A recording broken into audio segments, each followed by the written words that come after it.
Bismillahirrahmanirrahim. Assalamualaikum warahmatullahi wabarakatuh.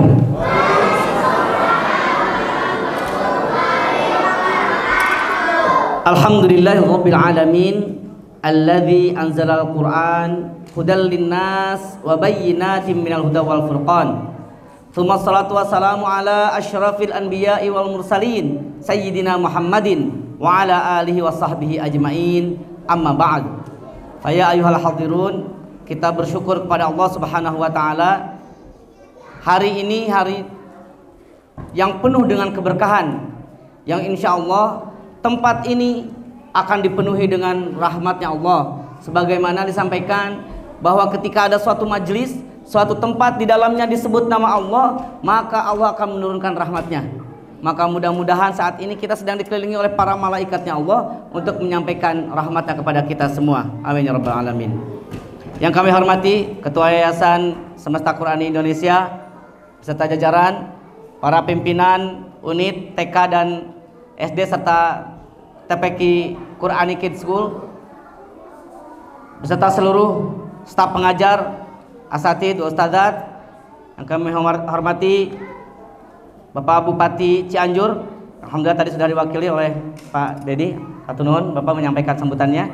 Yang kami hormati juga dan kami muliakan, semoga Allah senantiasa memberikan rahmat dan kesehatan Al-Ustaz Al-Mukarram Kiai Yayat, pimpinan pesantren Al-Ikhlas. Alhamdulillah, ayah bunda semuanya yang hadir di sini, dan saya yakin semua dalam keadaan berbahagia. Senang semua, haru kita merasakan momen pada hari ini yang tidak kita rasakan setiap hari. Momen yang luar biasa, yang mudah-mudahan momen ini menjadikan titik tolaknya kita untuk menjadikan keluarga yang jauh lebih baik dalam pendidikan Al-Quran bagi anak-anak kita. Dan yang tak lupa anak-anak yang sangat saya cintai, alhamdulillah tadi sudah selesai menuntaskan kegiatan imtihan uji publik, sebuah proses kegiatan pembelajaran. Ini hasil dari proses yang sangat panjang. Tadi disampaikan, Masya Allah luar biasa. Anak-anak kita ini tidak ujuk-ujuk, bukan latihan sehari, 2 hari, seminggu, 2 minggu. Untuk bisa hadir di sini bukan hasil latihan, tetapi merupakan hasil dari proses pendidikan. Ayah bunda, kaitan dengan Al-Quran tidak semudah yang kita bayangkan. Al-Quran yang sudah tinggal ngapalin saja, latihan seminggu juga selesai. Tidak. Tadi kita cek, saya sendiri tadi membuktikan, saya tidak ikut munakosyah ya bunda, saya tidak ikut menguji anak-anak ini. Tapi saya main ambil saja tadi, siapa tadi? Akila. Saya ambil saja, pokoknya saya ingin nanya ke anak ini. Saya mau cek bener nggak dia paham, bener nggak bacaannya tartil, paham hukum tajwidnya, goribnya tahu tidak? Ternyata alhamdulillah Masya Allah luar biasa. Tidak ada settingan, tidak ada apa-apa. Kegiatan hari ini murni hasil pembelajaran. Mungkin tidak sedikit kita lihat sekolah-sekolah yang lain. Ketika ada acara akhir tahun, yang mereka lakukan adalah menampilkan sesuatu, unjuk kebolehan anak-anaknya, tapi hasil latihan.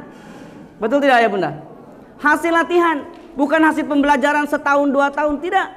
Hasil latihan. Maka bagi saya itu bukan hasil aslinya, karena itu direkayasa. Anak bisa tampil ke depan, ya latihan. Tapi anak-anak ini tidak. Mereka itu bisa berada di depan kita semua, merupakan hasil proses pendidikan yang panjang. Tadi juga disampaikan bahwa ketika anak-anak tadi secara simbolis memberikan mahkota kepada ayah bundanya, itu simbol bahwa itu harapan kita semua nanti di akhirat. Bahkan sampai dikisahkan ada orang yang bingung, loh ini apa? Kok saya dapat pakaian kehormatan?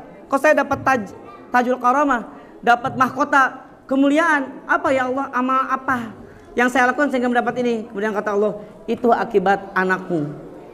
Singkatnya kita bisa tahu dari kisah ini bahwa para penghafal Al-Quran, para ahli Quran mendapatkan keistimewaan, yakni sebuah syafaat.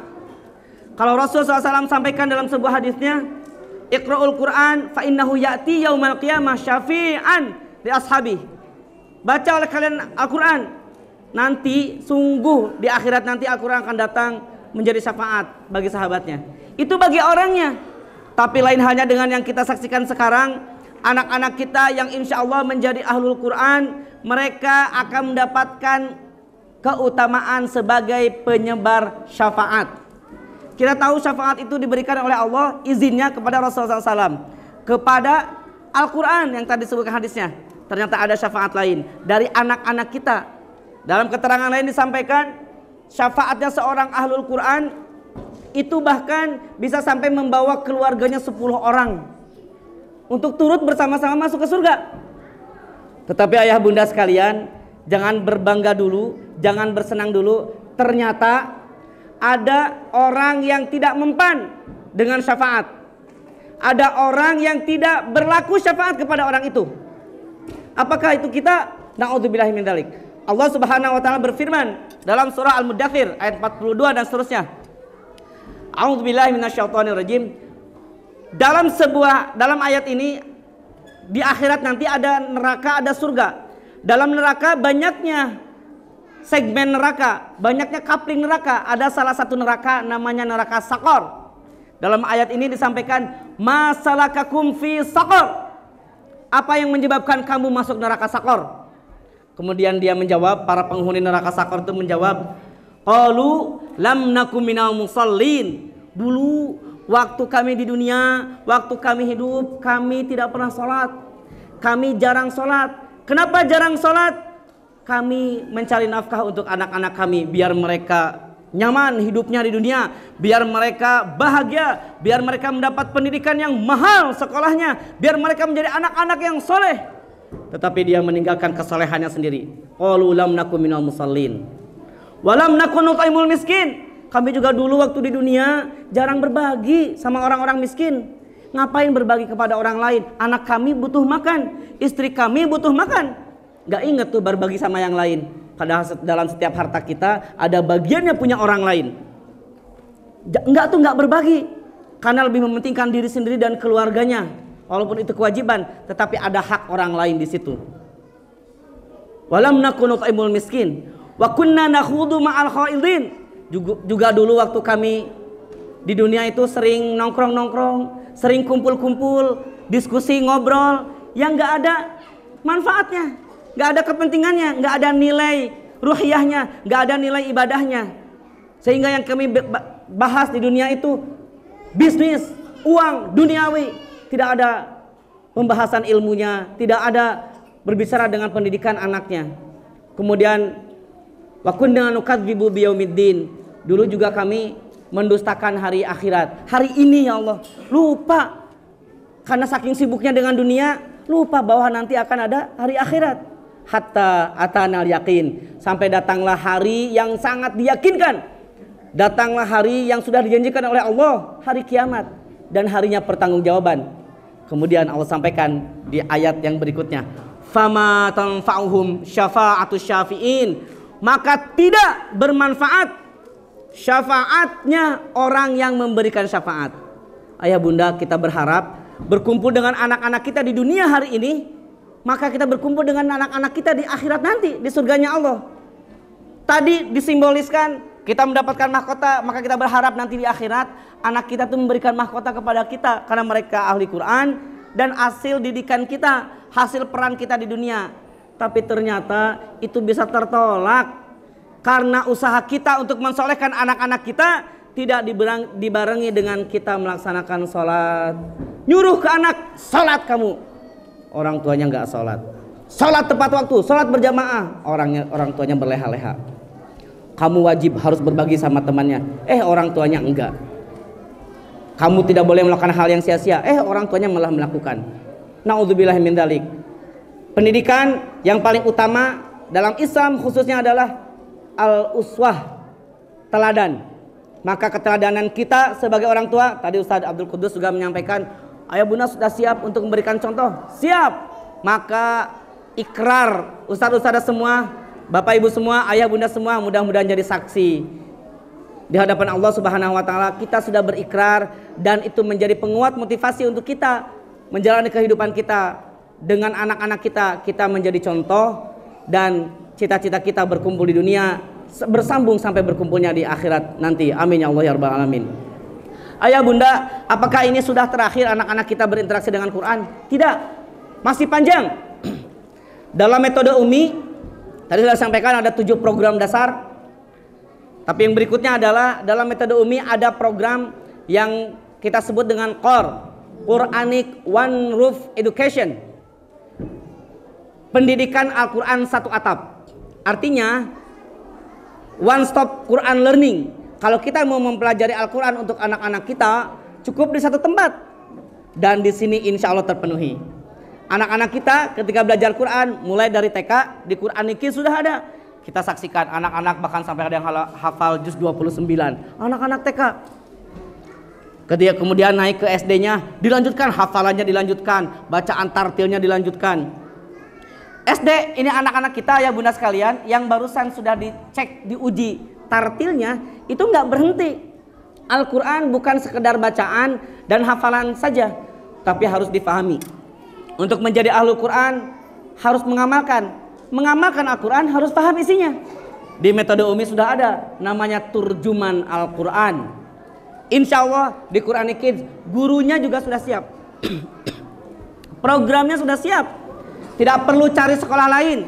Ayah bunda yang TK-nya anak-anak ini di sini, lanjut SD-nya. Biar programnya berlanjut.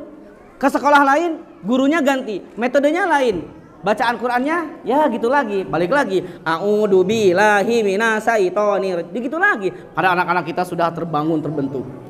Lanjutkan di Quran Kids. Mudah-mudahan kita juga berharap anak-anak Quran Kids yang SD lulus, maka kedepannya juga bisa mendirikan SMP-nya. Amin ya Ustaz. Semuanya bisa berlanjut. One Stop Quran Learning Center. Jadi cukup di satu tempat, tapi kita belajar Quran segalanya. Ya bacanya, ya menulisnya juga, ya menghafalnya, ya memahaminya, dan paham bahasanya. Terjemahan Al-Quran, anak paham bahasa Al-Quran. Bahasa Arab diajarin. Loh, orang tuanya nggak paham, anak-anak kita insya Allah diajarkan. Kemudian bahkan bukan sekedar hafalan mufrodatnya saja, tetapi sampai kaidah-kaidah bahasanya. Anak diajarkan kaidah bahasa Arab. Semenjak dini, anak SD sudah diajarkan. Dulu zaman kami di pesantren tidak mudah belajar jurumiyah, tidak mudah belajar alfiyah, imriti, belajar bahasa. Masya Allah lama sekali. Tapi sekarang sudah banyak metode yang mudah. Di antaranya ada metode UMI, memudahkan bagaimana cara mempelajari bahasa Arab, wabil khusus bahasanya Al-Quran. Modal kita untuk bisa melanjutkan mengamalkan Al-Quran yang sudah diturunkan oleh Allah Subhanahu wa Ta'ala. Ayah bunda, saya mengucapkan terima kasih atas segala partisipasi ayah bunda, bahwa anak-anak kita di depan ini tidak ujuk-ujuk jadi begitu saja, tetapi pasti ada peran serta orang tua di rumah, mengingatkan, mengajak, mengulang. Tadi saya cek orang tuanya Masya Allah semangat, lanjutkan ayat ini, bacaannya baik-baik orang tuanya, Masya Allah luar biasa. Ini modal diantara salah satunya untuk nanti bisa bertemu lagi di surganya Allah, berkumpul dengan anak-anaknya. Amin ya Allah rabbal alamin. Dan mohon maaf atas hal-hal yang kurang berkenan. Semoga kita dipertemukan lagi di lain kesempatan dan di lain tempat. Aku qouli hadza wa astaghfirullahi wa lakum wa afu minkum. Assalamualaikum warahmatullahi wabarakatuh.